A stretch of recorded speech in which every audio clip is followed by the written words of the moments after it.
നമസ്തേ. ഓം ശ്രീമാത്രേ നമ. Sridevi astrological consultancy ചാനലിലേക്ക് ഏവർക്കും സ്വാഗതം. ഇന്ന് അന്നദാനം മഹാദാനം എന്നുള്ള ഒരു ആപ്തവാക്യത്തെക്കുറിച്ച് വരുന്ന 2 വാക്കുകൾ പറയാൻ ആഗ്രഹിക്കുകയാണ്. ലോകത്തിലെ ഏറ്റവും പ്രിയപ്പെട്ട അല്ലെങ്കിൽ ഏറ്റവും മഹത്തരമായ ദാനം എന്തെന്ന് ചോദിച്ചാൽ വസ്ത്രദാനം, ഭക്ഷണദാനം, അതുപോലെ തന്നെ നമ്മൾ ധനം കൊടുക്കുക എന്നൊക്കെ ഒരുപാട് കാര്യങ്ങൾ പറയാനുണ്ടാവും. പക്ഷെ എൻ്റെ അനുഭവം പറയുകയാണെങ്കിൽ ഏറ്റവും മഹത്തരമായ ദാനമാണ് അന്നദാനം. കാരണം മതി എന്ന് പറയുന്നത് ഈ അന്നം കൊടുക്കുമ്പോൾ മാത്രമേ ഉള്ളൂ. നമ്മളൊരാൾക്ക് മതിയാവോളം ഭക്ഷണം കൊടുക്കുക എന്ന് പറയുന്നത് വളരെ എളുപ്പമാണ്. കാരണം അവരെ വിളിച്ചിരുത്തി അവർക്ക് ആവശ്യമുള്ളതെല്ലാം ചോദിച്ച് അറിഞ്ഞ് അവയൊക്കെ ഒരുക്കി വയ്ക്കാൻ നമുക്ക് സാധിക്കുകയും അതൊക്കെ കൊടുക്കുവാനും സാധിക്കും. അത് ആവശ്യത്തിലേറെ നിങ്ങൾക്ക് എത്ര ഭക്ഷണം വേണമെങ്കിലും കഴിക്കാം എന്ന് നമ്മളൊരു കരാർ വെച്ച് കഴിഞ്ഞാൽ അവർ ആ ഭക്ഷണം മുഴുവൻ ആസ്വദിച്ച് കഴിക്കും. പക്ഷേ ഇതിലൊരു പ്രത്യേകത എന്താണെന്ന് വെച്ച് കഴിഞ്ഞാൽ ഈ ഭക്ഷണത്തിൻ്റെ കാര്യത്തിൽ ഉണ്ടെങ്കിൽ കഴിക്കാൻ തോന്നില്ല. കാണുമ്പോഴേ തന്നെ നമുക്ക് വിശപ്പ്, അതിഭയങ്കരമായ വിശപ്പായിരിക്കും. പക്ഷെ ഇല്ലാത്തപ്പോഴാണ്, ഭക്ഷണം കിട്ടാതെ വരുമ്പോഴാണ് നമുക്ക് വിശപ്പ് അധികം അനുഭവപ്പെടുന്നത്. കാരണം ഭക്ഷണം കണ്ടു കഴിയുമ്പോൾ നമ്മുടെ മനസ്സിനൊരു വല്ലാത്ത സംതൃപ്തിയാണ്. അപ്പം തന്നെ നമ്മുടെ ശരീരത്തിലെ ആ എൻസൈമുകളെല്ലാം കണ്ടപ്പോൾ തന്നെ ഒരു നിറവ് തോന്നും. അപ്പോൾ അധികം പേരും ഈ ഭക്ഷണശാലയിൽ ജോലി ചെയ്യുന്നവരൊക്കെ അവർ ഭക്ഷണം ഉണ്ടാക്കുന്ന ആ മണമൊക്കെ കേട്ട്, ഓരോ കറികളുടെ വറുത്തിടുമ്പോഴുണ്ടാകുന്ന മണം, അതുപോലെ ആ പപ്പടം കാച്ചുമ്പോൾ, ഓരോ പലഹാരങ്ങൾ ഉണ്ടാക്കുമ്പോഴൊക്കെയുള്ള ആ ഒരു സുഗന്ധം വിശപ്പിനെ തന്നെ ഇല്ലാതാക്കും. അപ്പം ഭക്ഷണം പിന്നെ അവരെ വിളിച്ച് വരുത്തി ഇഷ്ടമുള്ളതൊക്കെ കഴിച്ചോളൂ എന്ന് പറഞ്ഞൊരു ഒരു മേശപ്പറ നിറയെ ഭക്ഷണം വെച്ച് കഴിഞ്ഞാൽ ഏത് കഴിക്കണമെന്നുള്ളൊരു വിഭ്രാന്തിയിൽ അതും ഇതും ഒക്കെ പെട്ടെന്ന് 2 3 ഒക്കെ വാരി വിളിച്ച് കഴിച്ചു കഴിയുമ്പോൾ ആ വിശപ്പ് താനെ ഇതാവുകയും മതി, എനിക്ക് മതി കിട്ടോ എന്ന് മതി എന്ന് പറയുന്ന ഒരേ ഒരു കാര്യം ഭക്ഷണം മാത്രമാണ്. പണം കൊടുത്തോളൂ, 1000 കൊടുത്താൽ പറയും പിന്നെയും ഒന്ന് പരുങ്ങും, 5000 കൊടുത്താൽ പറയും പിന്നെയും ഒന്ന് പരുങ്ങും.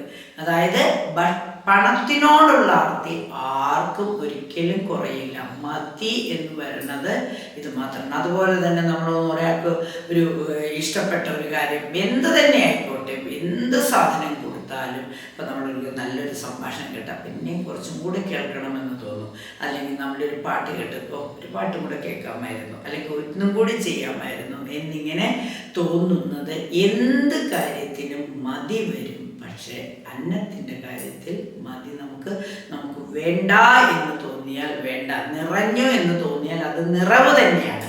അപ്പം അങ്ങനെയുള്ള ഒരാൾക്ക് മതിയാവോളം അവരുടെ ആഗ്രഹം പൂർത്തീകരിക്കാൻ ആവശ്യമായ രീതിയിൽ ഭക്ഷണം കൊടുക്കാൻ കഴിഞ്ഞാൽ അതൊരു വലിയ മഹത്തായ ദാനമാണ്. പ്രത്യേകിച്ചും ഇപ്പോൾ എത്ര പേര് ഈ ശനിദശ കൊണ്ടും വ്യാഴത്തിൻ്റെ നീചസ്ഥിതി കൊണ്ടൊക്കെ എത്രയധികം കഷ്ടപ്പെടുന്നു. എത്ര ക്ഷേത്രങ്ങളെല്ലാം ഓടി നടന്ന് സന്താനഭാഗ്യത്തിനായിട്ട്, കല്യാണം നടക്കാത്തതിന്, അതുപോലെ തന്നെ ഓരോരോ പേര് പറഞ്ഞ്, അയ്യോ എനിക്ക് എൻ്റെ മോൻ്റെ കല്യാണം നടന്നിട്ടില്ല, അല്ലെങ്കിൽ എനിക്ക് അത് ചെയ്തിട്ടില്ല, ഇത് ചെയ്തിട്ടില്ല, എല്ലാം ഉണ്ട്, എല്ലാം ഒരുക്കി വച്ചിട്ടുണ്ട്, പക്ഷേ ഒന്നും നടക്കുന്നില്ല എന്ന് പറഞ്ഞ് വിഷമിച്ചിരിക്കുന്നവർ, ക്ഷേത്രങ്ങൾ മുഴുവൻ ഓടുന്നവർ ഒരു തീരുമാനമെടുക്കുക.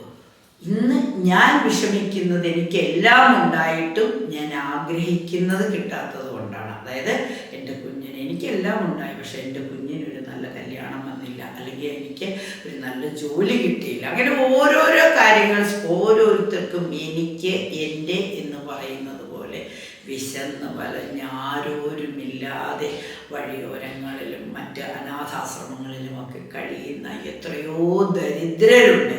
ആ ദരിദ്രർക്ക് ഒരു നേരത്തെ തുച്ഛമായ ഭക്ഷണം, അത് മനസ്സ് നിറഞ്ഞ് സന്തോഷത്തോടുകൂടി നമ്മുടെ ഒരു കുഞ്ഞിൻ്റെ ഒരു പിറന്നാൾ ആഘോഷിക്കുമ്പോൾ ഏതെങ്കിലും ഒരു വൃദ്ധസ്ഥലത്തിലോ ഒരു ബാലികാസദനത്തിലോ ബാലസദനത്തിലോ ഒക്കെ പോയി അവരോടൊപ്പം അവർക്ക് ഭക്ഷണം കൊടുത്തുകൊണ്ട് അവരോടൊപ്പം നമ്മളും ആ ഭക്ഷണം സേവിച്ച് കുറച്ച് സമയം അവരോടൊപ്പം കഴിയുമ്പോൾ എന്തെല്ലാം സന്തോഷമാണ്.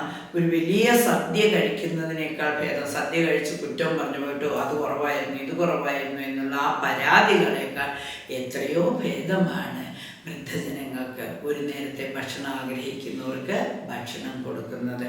അപ്പം ദാനം ആപത്തുകളെ തടയും. പ്രത്യേകിച്ചും അന്നദാനം എന്ന മഹത്തായ ദാനത്തിലൂടെ നമ്മുടെ ജാതകത്തിലെ മുഴുവൻ ദോഷങ്ങളും നമ്മൾ അറിഞ്ഞോ അറിയാതെയോ ചെയ്തു പോയ സകല പാപങ്ങൾക്കും പരിഹാരം ഒന്നേയുള്ളൂ, പ്രായശ്ചിത്തം ഒന്നേയുള്ളൂ. മറ്റുള്ളവരെ സേവിക്കുന്നതോടൊപ്പം കഴിയുന്നത്രയും അന്നദാനം ചെയ്യുക. അന്നം ദാനം ചെയ്യുമ്പോൾ അവർ മതി എന്ന് പറഞ്ഞ് നമുക്ക് മതി എന്ന് പറഞ്ഞ് ആ ഒരു നേരം ഭക്ഷണം കഴിച്ച് കഴിഞ്ഞാൽ നിറഞ്ഞ മനസ്സോടുള്ള അവരുടെ അനുഗ്രഹം നമ്മളുടെ എല്ലാ കഷ്ടതകളും മാറ്റിത്തരും. എല്ലാവർക്കും അതിന് സാധിക്കട്ടെ. ക്ഷേത്രങ്ങളിൽ പോയി അന്നദാനത്തിന് പണമടയ്ക്കൂ. അന്നദാനം ചെയ്യുമ്പോൾ എല്ലാ ഐശ്വര്യവും ദേവതയ്ക്കും ഇഷ്ടമാണ്. കാരണം ആ ദേവതയുടെ പേരിൽ ഓരോ ക്ഷേത്രത്തിലും ഈ അന്നദാനം നടക്കുന്നുണ്ട്. ക്ഷേത്രങ്ങളിലേക്ക് പോകാൻ ഉച്ചപൂജയ്ക്ക് തൊഴാൻ ഒരുപാട് പേർക്ക് ഇഷ്ടമാണ്. കാരണം ഉച്ചപൂജയും തൊഴാൻ ഭഗവതിയും നിറഞ്ഞ് ഭക്ഷണമൊക്കെ കഴിച്ച് നിറഞ്ഞിരിക്കുന്ന ഭഗവതിയോട് എന്ത് കാര്യം പറഞ്ഞാലും ഫലിക്കും.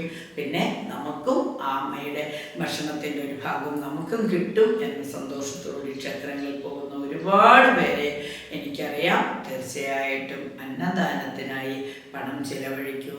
എല്ലാ സൗഭാഗ്യങ്ങളും നമുക്ക് വന്നു ചേരട്ടെ. നന്ദി, നമസ്കാരം.